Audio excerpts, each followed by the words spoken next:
Hi everyone, it's Marie. Today I'm going to walk you through what I call a baked soup, something I came up with at least 15 years ago.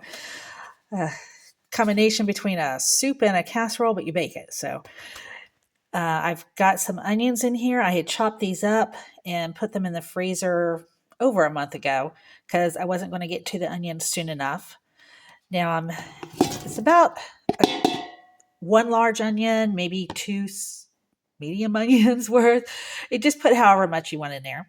And then I've just added my meat, which in this case is turkey. I had cooked up a 7-pound turkey breast around Christmas and I froze half of it. So once I let that thaw, I chopped it all up. You always want to chop up whatever meat you're using. It can be chicken, it can be turkey, it can be ground meat of any sort, including like ground beef or chopped up beef chunks. It's whatever meat or meat substitute you want. So mushrooms, whatever you use for that. Now, for the rest of the ingredients, I'm going to put you off over here to the side so I can spoon them in. Now, I'm doing cream of chicken soup. I have family who uses cream of mushroom. Cream of celery will give you a salty taste, just the nature of celery. I'm not that big on a lot of salt, so I tend to just use a basic cream of chicken. You can use any of the cream of soups for this, but I do 3 of the 10-ounce, or there's a big family size, 28-ounce I think it is, that you can use, or a couple of 14-ounce, 14 and a half ounce. Any of those are fine. You can even mix up, do a combination of different cream of soups if you want. All right, our third can. There we go. Yeah, if I wanted to use a spatula, I could probably get more of the cream of soup out. Oh well.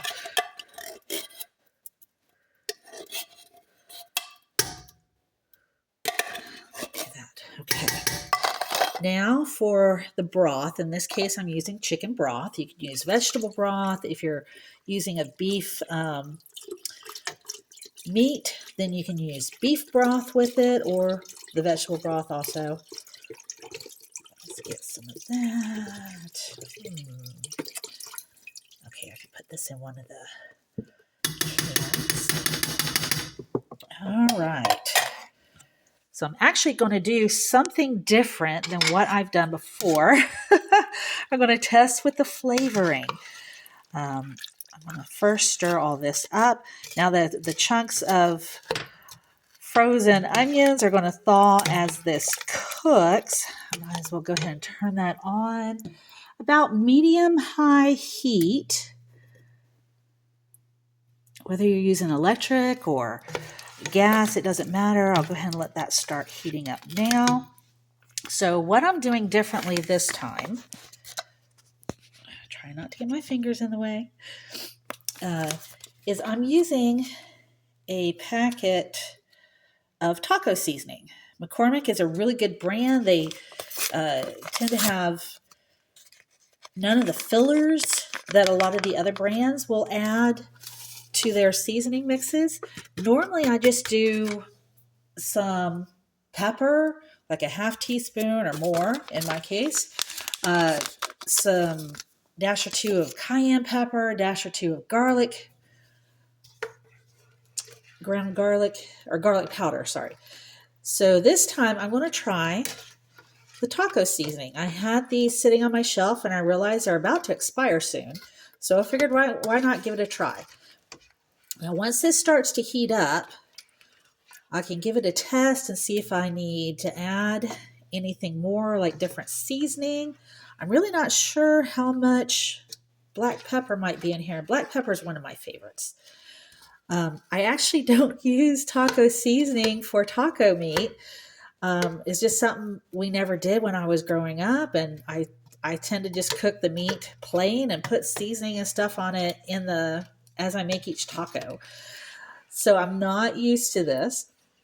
But there was something else that a friend was uh, planning to do with it, and the time has just gotten away. So I'm going to go ahead and test one of these packets and see how it does with this, because I needed to make up this batch of baked soup anyways. So the baked soup is 15 or more years ago. I wanted something kind of like a soup, so not super thick like a casserole, but I also wanted cheese in it because I love cheese. And I have several family members who do too. But I made this for me. So I made it up like similar to a soup, as you saw, with all the broth and even the cream of sauces. And I put it into a casserole pan layered with cheese. Now today I'm going to use slabs of cheese, but most of the time I have used shredded cheese. And you just do layers like you do with a regular casserole. I usually just do a couple layers because I'm lazy that way, but you can do as many layers as you want when you make this yourself. You can add other things in there like some veggies, especially if you're doing a plant-based version of this. And instead of meat, doing mushrooms or something, you can layer some other veggies or maybe some beans in between the layers. It's very versatile. But when it finishes cooking, it is more liquidy than you would normally find in a casserole. All right, it hasn't started. Yeah, this one's going to be a little bit long. Sorry about that, folks. I will put the ingredients or the basic ingredients to use in the comments for this video, or rather the description for this video, so that you can come back and make this yourself when you're ready and not have to watch the whole video. Yeah, I'm pretty new at the video thing, so bear with me here. Sometimes I get my fingers in the way or have things in the way. Okay, let me show you what it looks like as we're stirring it here. There's also a possibility that these seasonings from the taco mix, since I dumped the whole packet in there, it might be a little strong. And if so, I already have some more chicken broth sitting over here that I can open. I have another can of cream of chicken over here that I can open if needed to help cut the strength of the seasoning if needed to. Now I've already prepped my casserole pan by spraying the bottom and the sides. So once this has warmed up and we've let it cook for about 6 minutes, then I'll be able to just start ladling it into the casserole pan. Now the sort of orangey tinge in here is because I use that taco seasoning mix, which has a little bit of a reddish tinge to it because of the ingredients in it. Let's see, it includes paprika, that's reddish, chili pepper, that's reddish, cumin, that's reddish too. It says it has a little bit of garlic powder, so we'll see. If you don't want to use physical onion, maybe you don't have a physical onion, you can use a combination of minced onion and onion powder, or just put onion powder in there. So a tablespoon of onion powder would be about the same as a large onion, minced, chopped up. And we'll see. I might even want to add a little more onion powder to it once this is all warmed up. Okay, I better put it up to high first. That's what I should have done to start with. So when you're heating something up, I'm usually impatient. So a lot of times I will go ahead and put it on high until I see it start to bubble and then turn it down to where it needs to be for the instructions. Yeah, I'm a little bit lazy on a couple things, but that's okay. That's just me. If you have the patience, then letting it heat up on medium or medium high is great. See, all my frozen onions have unstuck now. And by the time this all finishes cooking, it won't matter that they were frozen. They'll be just as hot as the rest of it. Even before I put it in a casserole pan, but then cooking it in the oven, that's really you won't be able to tell the difference for the onions. So I will do that with onions that I'm not using up fast enough so that they don't go bad and I don't waste them. Plus, they also start smelling even stronger once they get to that point where they start rotting. So before that happens, I will chop them up and I will freeze them so that, oh, I hear it starting to bubble. I will freeze them so that I can use them later on because I do plenty of casseroles. Or if you're doing any kind of super stew, that you can't tell the difference. It's only if you tried to put them on a salad or something like that where you would notice that it had been previously frozen. All right, I sort of hear it trying to bubble.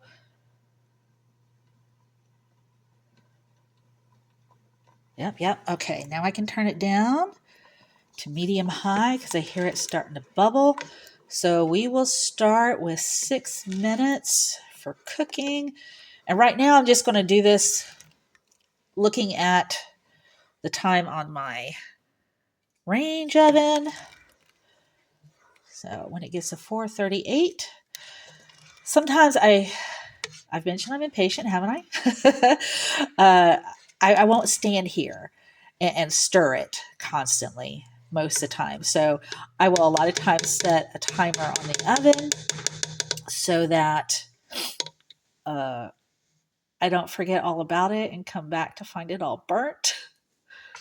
Because I'll get going on something else and forget all about it.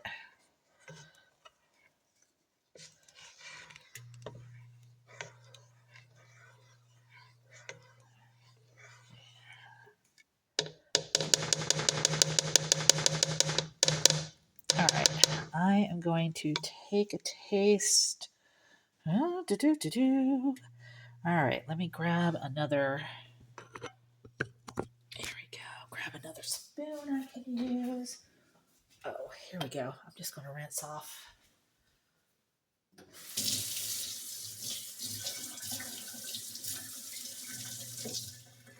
All right.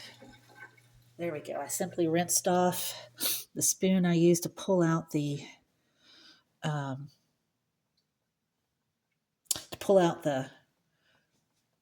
cream of soup.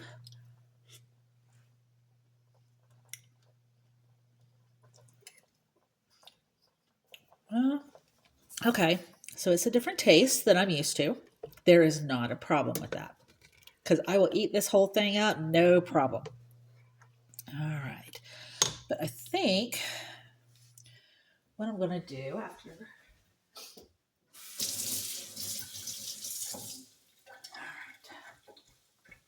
I went ahead and rinsed that spoon again because I'll need it again later on. But I know from my taste that I'm going to need some more pepper. So,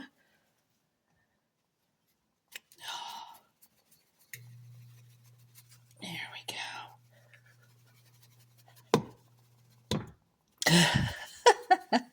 go. Trying to hold the phone in this, I'm getting it all over the handle of the spoon. Okay. So this is not staged, this is live. All right.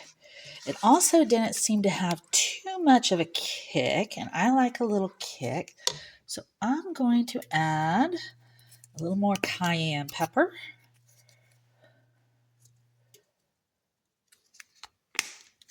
All right. Stir both those in. And when this gets to the point where I'm ready to put it into the casserole pan, I will test the flavor again.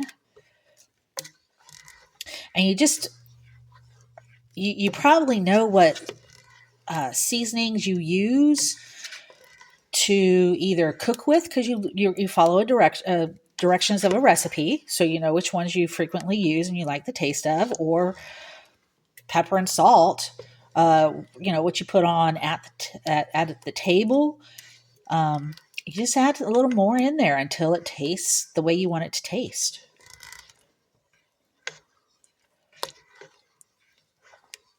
It's a little scary at first not having "this is the recipe" instructions. For many years, I cooked just with the recipe, but I started changing it up sometimes because I forgot to check my ingredients ahead of time. So I didn't have everything I had expected, or I didn't have enough of something. So I just started going with it. And then at one point, I started just throwing things together to make new.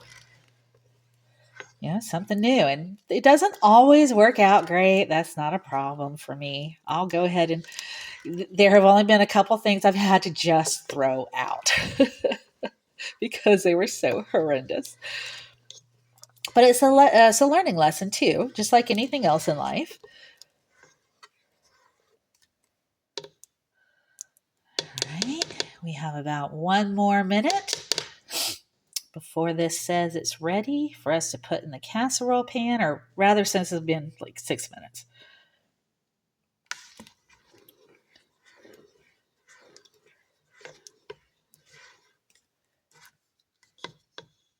Okay, I'm going to set you down again. Go grab my spoon. All right, got my tasting spoon again. Now, it's probably only going to be me eating on this, so it wouldn't matter if I hadn't rinsed off the spoon, but just to be safe with it. I can hear it trying to boil again. I don't have the heat down quite far enough. That's okay though.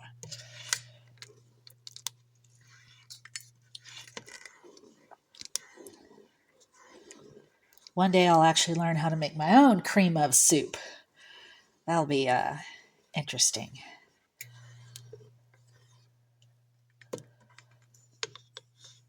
One of the things I like about making casseroles, is I can divvy it up into multiple containers, and it makes it very easy for something for another, multiple meals. If it's a family, it may just meet your needs that night, or you might have a little bit of leftovers for work the next day or something. Okay, so it now says 4:38. Means time for another test. That's been our 6 minutes.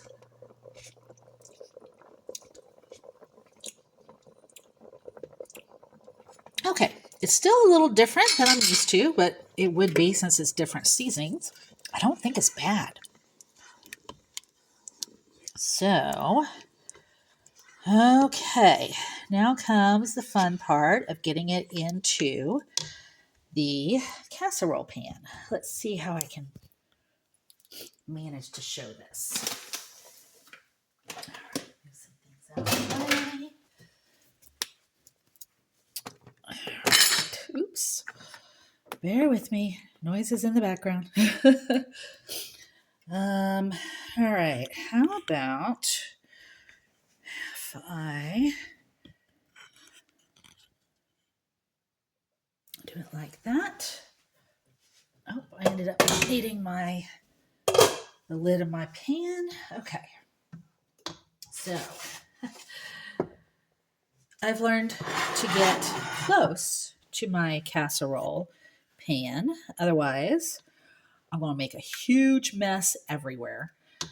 Now, I mentioned I already sprayed. Here we go. Now oops. No, that's not working well.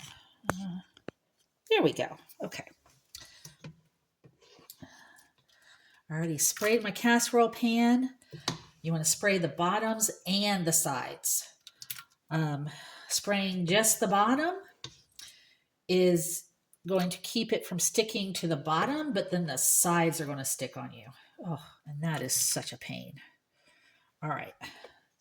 So I'm doing enough to cover the bottom, And then, here's this one. I'm going to put some slabs of cheese, and I call them slabs because this is how thick I cut them. I've been buying the blocks of cheese instead of bags of shredded cheese. So I'm just going to set these along here. And I've always loved thick pieces of cheese. Now those are from a 2-pound block or 32-ounce block of cheese. And then I have some from a 16-ounce or 1-pound block of cheese. All right, there we go. That works. All right. So I laid the layer of cheese down. Again, you can use shredded. That's what I have used for so many years. I'm just trying something different now the last few months. It actually is less expensive to buy the blocks of cheese and cut them up like this than to buy the equivalent of shredded cheese, bags of shredded cheese. Even if you get those great big value bags. All right, let's do more. Now what I like to do is cover the cheese that I've already put in here. There we go.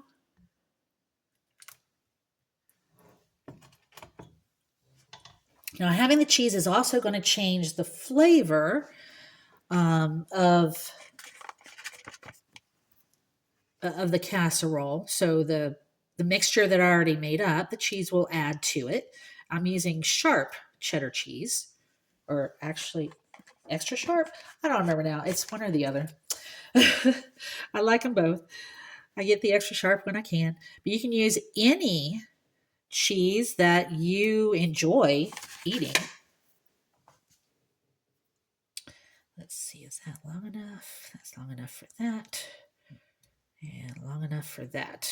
Okay.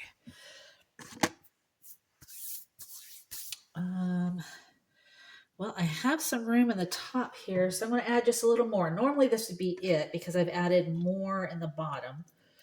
But I'm going to go ahead and add some more of this on top without making it too very full.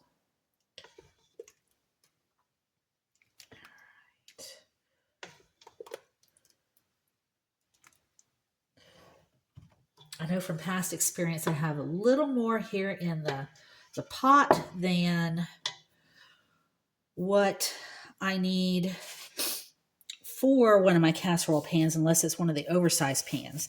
So I also prepped a couple of smaller containers that I will then do a little layering on. I might only need one though with what I have left. So one more thing you can do that is optional is add some breadcrumbs, or in this case, I am using, whoops, let's see if I can, yeah, I can't. Give me just a minute and I'll show you. It's flaxseed meal. I like the Bob's Red Mill brand a lot. I've also done milled flaxseed from Hodgson's Mill, I think it is. I just haven't had that available for a while. So, okay, so I did that. Let me just show you the, so there's a flaxseed mill. It's from Bob's Red Mill. Anyways, so you can optionally add breadcrumbs, flaxseed meal, crunch up some crackers on top. It'll give it a little crunch on the top, but it won't go crazy with it. So now I'm going to go ahead and bake it. I'm going to pause this video and I will resume when I pull it out of the oven so that you can see what it looks like, just for the ending. Okay. The timer has gone off, so we're going to check our dishes in here. I was able to get 2 of my other prepped dishes. I just didn't put the flaxseed on top. And they look, yeah, they look like they're cooked enough. Sometimes I have to put this back in. And yes, I forgot to mention the temp and how long, because I forgot to even preheat my own oven. Usually about the time I start putting everything into the pot, I'll go ahead and preheat the oven. Depends on how long your oven takes to heat up. Cook at 350 degrees Fahrenheit and cook for about 35 minutes. It can be a little longer, a little less, however your oven happens to cook. Now I'm going to set this down so I can pull the pans out. This requires 2 hands, especially that big one. Ooh, all right, not too far. Let me grab one of the little ones. Ooh, there we go. Okay. Now let's grab that big one. Normally, if all I'm doing is one casserole pan, I have it sideways instead of the long way like I had this, but I had the additional pans. All right, let's grab that last one. Okay. And that goes there. Now you can see from this little one, that's still pretty liquidy. So it's a lot more liquidy than you would have from a normal casserole, and that's okay. Like I call this baked soup. So I'm going to go ahead and take a taste of this one. I guess I could have cooked it a bit longer. I'm still getting used to this oven. I'm in a lot higher altitude than I used to be. I used to be down by the seashore. So, okay, I'm going to take a taste of this now. Whew, hot, hot, hot, hot.